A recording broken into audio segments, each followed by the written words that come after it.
मुख्य प्रश्न यह है कि इब्राहिम कादरी कौन थे।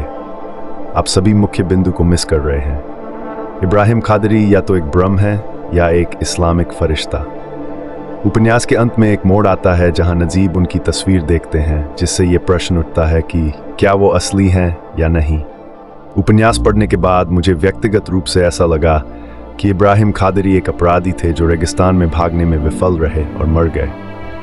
लोग अपनी जमीन बेचकर, अपनी माँ के गहने बेचकर, न जाने किन किन लोगों से कर्जा लेकर लोग इंडिया से सऊदी अरब कमाने के लिए जाते हैं ताकि उनके परिवार वाले हमेशा खुश रहें, कोई भी चीज की कमी नहीं हो। और ऐसे में आपके साथ सऊदी अरब के अंदर धोखा हो जाए तो आपका सफर एक कहानी बनकर रह जाएगा। और एक ऐसी ही दर्दनाक कहानी है फिल्म द गोट लाइफ की।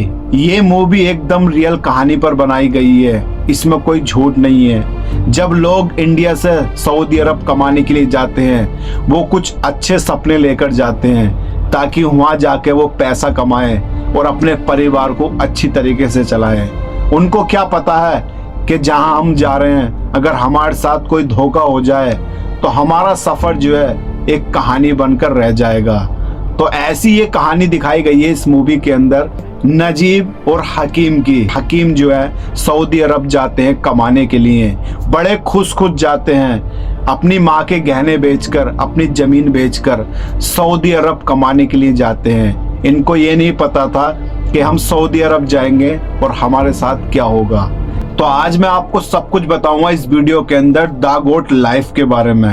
आखिर नजीब और हकीम सऊदी अरब जाकर फंसे कैसे, कैसे इनके साथ धोखा हुआ, किसने इनके साथ धोखा किया, भेजने वाले ने किया या इनके कफिल ने किया, सब कुछ आज मैं आपको इस वीडियो में बताऊंगा। तो इस वीडियो को एंड तक वॉच करना।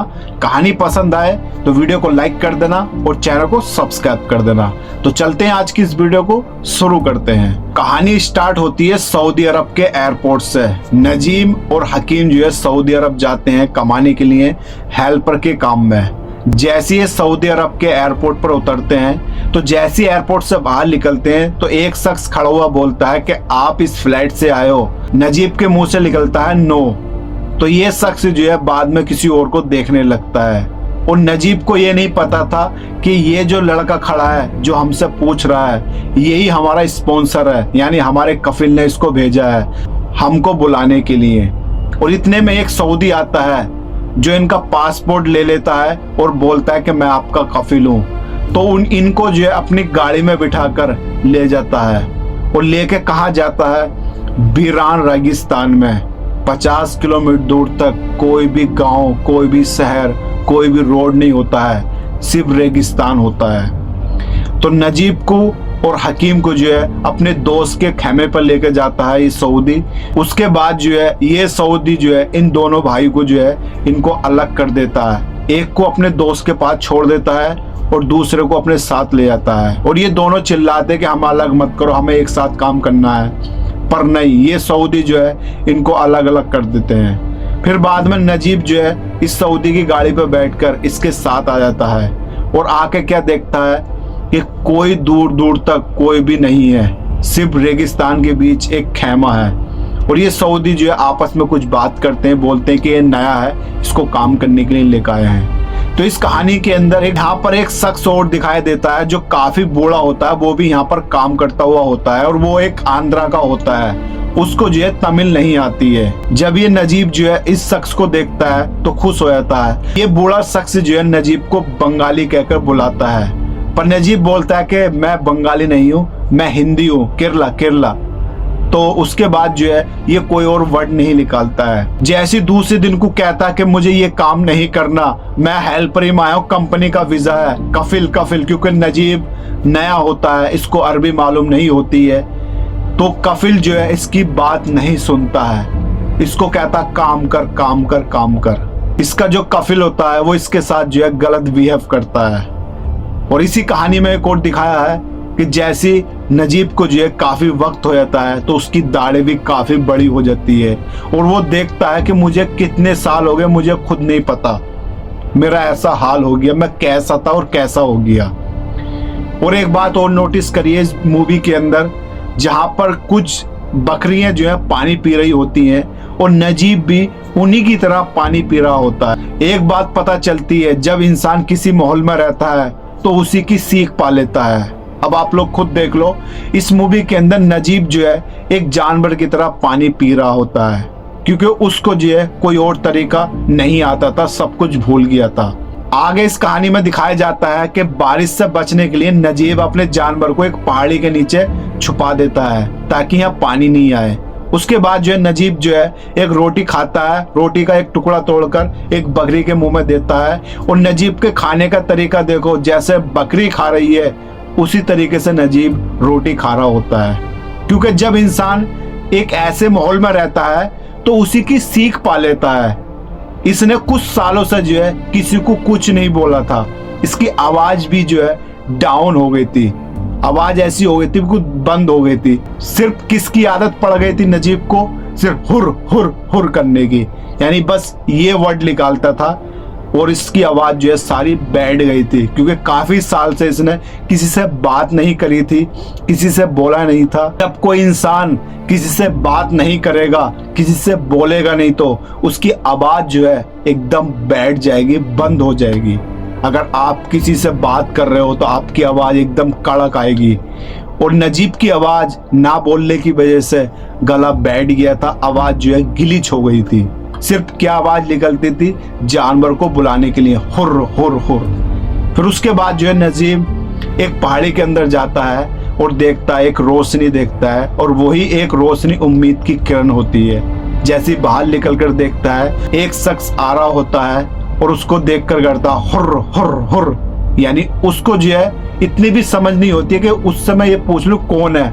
जैसे ये जानवर को बुलाता है हुर हुर कर कर, ऐसे ही उस शख्स को बोल रहा था। जैसे ये देखता है तो ये तो उसका भाई होता है हकीम, जो सऊदी ने इनको अलग कर दिया था। तो बाद में जो है ये आपस में बहुत ज्यादा प्यार करते, गले मिलते हैं। नजीब बोलता है अपने भाई से, हकीम मुझे पता नहीं था कि तू मुझे इस हाल में मिलेगा। तो ये दोनों आपस में एक दूसरे को पहचानते नहीं है, क्योंकि बाल इनके सारे बड़े हो गए थे और लुक जो है इनका चेंज हो गया था। उसके बाद जो है इस मूवी के अंदर ये बोलते हैं दोनों कि आपने भागने की कोशिश नहीं करी। नजीब बोलता कि मैंने बहुत बार भागने की कोशिश करी, और एक बार नजीब ने जब भागने की कोशिश करी थी, जब इसने ये देखा था कि मेरी दाढ़ी और मेरा सारा हुलिया जो है चेंज हो गया है, तो इसने जब भागने की कोशिश करी थी तो इसका सऊदी जो है दूरबीन से इसको देख लेता है और ऊंट लेकर इसके पीछे दौड़ता है, गोली चलाता है, और गोली इसके पैरों में लगती नहीं है, जमीन में जाकर लगती है। और ये सऊदी जो होता है इसको नजीब को मारने लगता है, और मारते मारते बंदूक की ऐसी बट मारता है इसकी टांगों पर, इसकी टांग जो है तोड़ देता है। उसके बाद जो है नजीब को खेमे ले जाकर डाल देता है और ये हमेशा के लिए लंगड़ा हो जाता है। तो ये कहानी सब अपने भाई को बता रहा होता है। छोटा भाई कहता है कि नजीब भाई, मुझे बिल्कुल यकीन नहीं हो रहा कि आप वही मेरे नजीब भाई हो। ये दोनों आपस में गले मिलकर एक दूसरे को रो रो कर अपना हाल बताते हैं कि मेरे साथ मेरा कफिल ऐसा करता है, मेरे साथ ऐसा करता है, हमारे साथ धोखा हुआ है, हम कंपनी में आए थे और हमें जो है इस काम पर लगा दिया गया है। हकीम बोलता है नजीब से कि भाई एक शख्स है जो हमको जो है यहाँ से निकाल सकता है, उसका नाम है इब्राहिम अफ्रीकी, यानी वो अफ्रीका का है, और उसको जो है ये इलाका सब मालूम है, सारे रास्ते मालूम है, कैसे हमें सिटी पहुंचना है और कैसे हमें यहाँ से निकलना है। उसके बाद जो है हकीम और नजीब जो है इब्राहिम के पास जाते हैं और उसको सारी दास्तान बताते हैं, और इब्राहिम जो है खुद एक भागा हुआ शख्स होता है। इब्राहिम को जो है पूरा इलाका मालूम होता है, किस तरीके से यहाँ से निकलना है और कैसे हमें सिटी पहुंचना है। इसके बाद जो है इस मूवी के अंदर नजीब जो है बकरियों को चारा खिलाता हुआ होता है और बोलता है कि मैं आपको ये लास्ट चारा खिला रहा हूँ, क्योंकि मैं यहाँ से आज़ाद होने वाला हूँ, यहाँ से फरार होने वाला हूँ, और आपको जो अपना ख्याल खुद रखना होगा। उसके बाद जो है नजीब और हकीम और इब्राहिम जो है यहाँ से फरार हो जाते हैं, रेगिस्तान में दौड़ने लगते हैं। लोगों के ये भी कमेंट्स आ रहे हैं कि इनको जो है रेगिस्तान में दौड़ने की ज़रूरत क्यों थी, जब यहाँ पर ऊँट थे, ऊँट पर बैठ के भी जा सकते थे। ऊँट पर बैठ के जाते तो आप थकते भी नहीं और आपको कोई परेशानी भी नहीं होती और आप जो है जल्दी से जल्दी अपनी मंजिल पर पहुंच जाते। पर मैं आपको बता दूं, सऊदी अरब के अंदर अगर आप लोग किसी के ऊँट चुराते हो तो आपको ऊँट चुराने की सजा बहुत तगड़ी मिलेगी। अगर आप लोग भाग जाते हो तो आपको कोई सजा नहीं मिलेगी, आपको जो आपके देश वापस भेज दिया जाएगा। अब आते हैं वापस कहानी पर। ये तीनों लोग जो है यहाँ से भाग जाते हैं, रेगिस्तान में भागते हैं। गर्मी का वक्त होता है, रेत तप रही होती है और ये प्यास से बिलबिला रहे होते हैं। एक बात नोटिस की है, नजीब और हकीम जो है प्यास से बिलबिला रहे थे और इब्राहिम अफ्रीकी जो होता है उसको कोई भी फर्क नहीं पड़ता, ना तो उसे थकन होती है, ना उसे प्यास लगती है, ना तो भूख लगती है। इन लोगों का गर्मी के कारण बुरा हाल हो जाता है, इनसे चला नहीं जाता है, इनके पैरों में छाले पड़ जाते हैं। उसके बाद जो है आगे चलकर ये कुछ देखते हैं जहाँ पर इन्हें पानी दिखाई देता है, पर वहाँ जो है पानी नहीं होता है, ऊंट होता है मरा हुआ, जो पानी की वजह से उसकी मौत हो गई। और ये लोगों ने जब दूर से देखा था तो उसकी चर्बी पिघली हुई दिखाई दे रही थी रेत के ऊपर। तो इनको ऐसा लगा कि ये पानी है, ऊंट पानी पी रहा है। और जैसे करीब जाकर हकीम देखता है तो उसकी आंखें फैल जाती हैं, वो डर के पीछे को हट जाता है। ये ऊंट जो है प्यास की वजह से यहाँ पर इसने दम तोड़ दिया। उसके बाद ये आगे बढ़ते हैं और हकीम से जो है प्यास और भूख जो है बर्दाश्त नहीं हो रही होती है, तो ये बिलबिला रहे होते हैं, इनको प्यास लग रही होती है। और आगे चलकर जो है हकीम से बर्दाश्त नहीं होती है, रेत खाने लगता है और उसकी वजह से जो है प्यास की और भूख की वजह से हकीम भी अपना दम तोड़ देता है। उसके बाद जो है रेगिस्तान में काफी तगड़ा तूफान आता है। हकीम की जो बॉडी होती है रेगिस्तान में ही दफन हो जाती है, रेत से ढक जाती है। अब ये दोनों बचे हैं, नजीब और इब्राहिम अफ्रीकी। उसके बाद ये दोनों चलते रहते हैं और नजीब से बर्दाश्त नहीं होती है, प्यास ज्यादा लग रही होती है, भूख लग रही होती है, पूरे शरीर में कमजोरी आ जाती है। और उसके बाद जो है कुछ देर के बाद कुछ पानी दिखाई देता है। जैसे नजीब पानी को देख के भागने लगता है तो इब्राहिम जो है पकड़कर रोक लेता है। क्यों रोकता है? क्योंकि अगर आप लोग काफी टाइम से प्यासे हो, आप लोगों ने काफी टाइम से पानी नहीं पिया है, अगर आप लोग एकदम से पानी पियोगे तो पानी पीते ही आपकी किडनी फेल हो जाएगी और आपकी देद भी हो जाएगी। उसके बाद जो है इब्राहिम इसको लिटाता है, कुछ कपड़े से पानी लेकर आता है और इसके मुंह में पानी की कुछ बूंदें टपकाता है। क्योंकि अगर आप लोग ज्यादा प्यास लग रही है, अगर अचानक से ज्यादा पानी पियोगे तो आपकी किडनी भी फेल हो सकती है और आपकी देद भी हो सकती है। इसलिए इब्राहिम ने जो है नजीब को पानी पीने से रोका था। अगर नजीब एक साथ ही पानी पी लेता तो इसकी देद भी हो सकती थी। इस वजह से इब्राहिम ने पानी की बूंदें इसके मुंह में टपकाई ताकि इसको थोड़ी राहत मिले। अगर आप लोग एक साथ ही पानी पी लोगे जल्दी से, अगर आपने काफी वक्त से पानी नहीं पिया है, आपकी जो है किडनी भी फेल हो सकती है। उसके बाद जो है नजीब थोड़ा आराम करता है, लेट जाता है और जैसी आंख खोलकर देखता है तो उसके सामने एक खजूर और एक पानी की बोतल रखी हुई होती है और उसके ऊपर जो है खजूर रखा हुआ होता है। और जैसे नजीब जो है इस पानी को पीता है, पानी पीने के बाद जो है चारों तरफ देखता है तो इब्राहिम जो है गायब हो जाता है। आखिर इब्राहिम गया कहाँ? इब्राहिम ने नजीब की और हकीम की इतनी मदद करी भागने में, तो आखिर इब्राहिम जो है कहाँ गायब हो गया? और उसके बाद जो है ये देखता है, चारों तरफ देखता है तो इब्राहिम जो है कहीं दिखाई नहीं देता है। जिस पानी को इसने पिया था नजीब ने, वो पानी की बोतल जैसा फेंक के मारता है तो वो पानी की बोतल जो है रोड पर जाकर गिरती है। तो नजीब को पता चलता है यानी बराबर में ही रोड आ गया है, मैं रोड के बहुत ही करीब हूँ। जैसे ये रोड के करीब देखता है जाकर तो वाकई में ही वहाँ पर रोड होता है। वहाँ पर ये रोड पर खड़ा हो जाता है, बहुत हाथ करता है पर कोई गाड़ी वाला रोकता नहीं है। फिर इतने में एक सऊदी आता है, वो अपनी रोल्स रॉयस कार लेकर आता है, इसको देखता है तो वो अपनी गाड़ी रोक लेता। पहले तो वो आगे जाता है फिर वापस बैक लेकर आता है। उतरता है वो सऊदी, इसको अपनी गाड़ी में बिठाता है, पर ये जो है उस शख्स को देखकर डर रहा होता है। नजीब जो है इस सऊदी को देखकर डर रहा होता है क्योंकि इसने भी ऐसे ही कपड़े पहन रखे होते हैं जो इसका कफिल होता है। सब सऊदी एक से नहीं होते हैं। ये सऊदी इतना बढ़िया था कि इसने जो है नजीब को अपने कार के अंदर बिठाया, इसको जो है लेके चलने लगा। जैसे आगे चलता है तो नजीब को जो है ये पानी की बोतल अपने हाथ से खोलकर पानी पीने के लिए देता है और उसके बाद जो है नजीब जो है गाड़ी की सीट पर जो है आराम करने लगता है। थोड़ी देर के बाद ये सऊदी जो है मार्केट पहुंच जाता है जहां पर पूरे लोग होते हैं। मार्केट में आकर नजीब को जो है सऊदी एक कार से उतार देता है और नजीब जो है कार से उतरकर सऊदी का शुक्रिया अदा करता है, क्योंकि इसकी जो है आवाज बिल्कुल डाउन हो गई थी, आवाज नहीं निकल रही थी इसकी, क्योंकि इसने 3 साल रेगिस्तान में गुजारे थे और सिर्फ एक ही वर्ड यूज किया था, हर यही वर्ड यूज करा था और इसकी वजह से इसकी आवाज जो है सारी दब गई थी। तो उसके बाद जो है सऊदी चला जाता है और ये इधर उधर से इसके शरीर में बिल्कुल एनर्जी डाउन हो जाती है। ये लड़क कर चलता है क्योंकि इससे चला नहीं जाता है। वहां पर कुछ लोग आते हैं जो केरला के होते हैं, वो इसको अपने कैबिन में लेके जाते हैं, अपने रूम में लेके जाते हैं और वहां पर जो है इसके बाल काटे जाते हैं, धीरे धीरे बाल काटे जाते हैं। फिर उसके बाद जो है नजीब को जो है मेडिसिन दी जाती है, इंजेक्शन लगाए जाते हैं। आखिर नजीब को जो है हॉस्पिटल में एडमिट क्यों नहीं किया गया?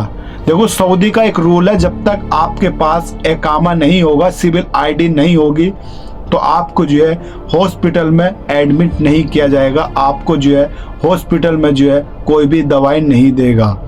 इस वजह से जो है ये केरला वाले लोग थे जो रेस्टोरेंट चलाते थे और अपने रूम में लेकर आते हैं और उसके बाद जो है नजीब का पूरा ख्याल रखते हैं, पूरा इलाज करते हैं और बाद में क्या होता है, इंडिया जाने का नंबर होता है। जैसे नजीब को जो है पुलिस स्टेशन में हाजिर किया जाता है, नजीब के फिंगर लिए जाते हैं और इसके साइन लिए जाते हैं और एक कैबिन में जाकर सब लोगों को इकट्ठा किया जाता है। जिसका कफिल होगा वो आएगा, अगर इसको रखना है तो रखेगा, अगर इंडिया भेजना चाहता है तो भेज देगा। बारी बारी से वही होता है जिसका कफिल आता है, जिसके द्वारा जो काम कर रहा होता है उसको मारता है। और जब ये देखता है नजीब कि इसका कफिल भी आ गया तो ये डरने लगता है। पहले तो ख्याल देखता है कि इसको कफिल जो है वो मार रहा होता है, पर ये डर जाता है। जैसी वो कफिल जो है इसके दौरों को आता है तो इसको पहचानता है, इससे एक बात बोलता है, मैं तेरा कफिल नहीं हूँ, मैं तो तुझे ऐसे ही लेकर गया था। और आज नजीब को हकीकत पता चली थी कि ये मेरा कफिल नहीं था, ये मेरा स्पॉन्सर नहीं था और आज जो है इस वजह से मुझे छोड़ रहा है। क्योंकि नजीब के जो कफिल था उसने वो शख्स भेजा था, जब नजीब और हकीम जो है एयरपोर्ट से उतरे थे, जैसे लिख लेते बाहर तो वहां एक शख्स बोलता है कि आप इस फ्लाइट से आए हो, तो नजीब बोलता नो, हो सकता था कि वही इसका स्पॉन्सर हो, उसके कफिल ने भेजा हो, क्योंकि गल्फ कंट्री के अंदर अगर कोई भी शख्स जाता है तो कफिल लोग जो है बहुत कम लेने के लिए जाते हैं, ज्यादातर किसी को भेजते हैं, या तो ड्राइवर को भेजेंगे या कोई अपने रिलेटेड भेजेंगे, और हो सकता था वही था। और इसलिए तो इस सऊदी ने इनका फायदा उठाया, वो इनको जो अपना कफिल बताकर इनको ले गया और ऐसा सा काम कराया। तो बाद में जो है नजीब बहुत ज्यादा पछताता, बहुत ज्यादा रोता है कि आज मैं किसकी दुआ से बच गया, नहीं तो ये कफिल अगर मेरा होता तो मुझे फिर से दोबारा ले जाता, फिर से मुझे वही नर्क वाली जिंदगी जीनी पड़ती। उसके बाद नजीब जो है नीचे बैठकर रोने लगता है। फिर आगे के सीन में क्या दिखाई देता है कि नजीब जो है इंडिया फ्लाइट में बैठने वाला होता है और पीछे की जिंदगी को देख रहा होता है कि मेरे साथ सऊदी अरब के अंदर क्या हुआ। उसके बाद नजीब जो है इंडिया वापस चले जाता है। दोनों भाई में से सिर्फ नजीब बचा था। भाई छोटा जो है रेगिस्तान में ही उसकी डेथ हो गई थी और इब्राहिम जो था अचानक से गायब हो गया था। अब सिर्फ अकेला ही नजीब अपने देश वापस जा रहा होता है। तो ये कहानी बिल्कुल एकदम रियल कहानी दिखाई है, ये कोई झूठ कहानी नहीं है, ऐसा ही हुआ है, सेम ऐसे ही हुआ है। जब लोग अपने देश से कर्जा पानी कर दूसरे देश कमाने के लिए जाते हैं, अगर उनके साथ कोई धोखा हो जाए, उनके साथ कोई गलत हो जाए, तो उनका सफर जो है ना एक कहानी बन जाता है। तो ऐसे ही नजीब के साथ हुआ था, इसका जो सफर था वो एक कहानी बन गया। आज इतनी बड़ी मूवी बनी और आज लोग समझ रहे हैं कि विदेश में भी ऐसा होता है। बिल्कुल होता है, पर सब लोग ऐसे नहीं होते हैं। कोई कोई लोग होते हैं जो किसी का मजबूरी का फायदा उठा लेते हैं, जैसा नजीब और इब्राहिम के साथ हुआ था। आपको ये मूवी की कहानी सुनकर कैसा लगा कमेंट करके जरूर बताना। कहानी कैसी लगी क्या इसमें आपको चेंजेस लगे, क्या आपको इसमें कौन सी बात गलत लगी, कमेंट करके जरूर बताना। वीडियो को ज्यादा से ज्यादा शेयर कर देना।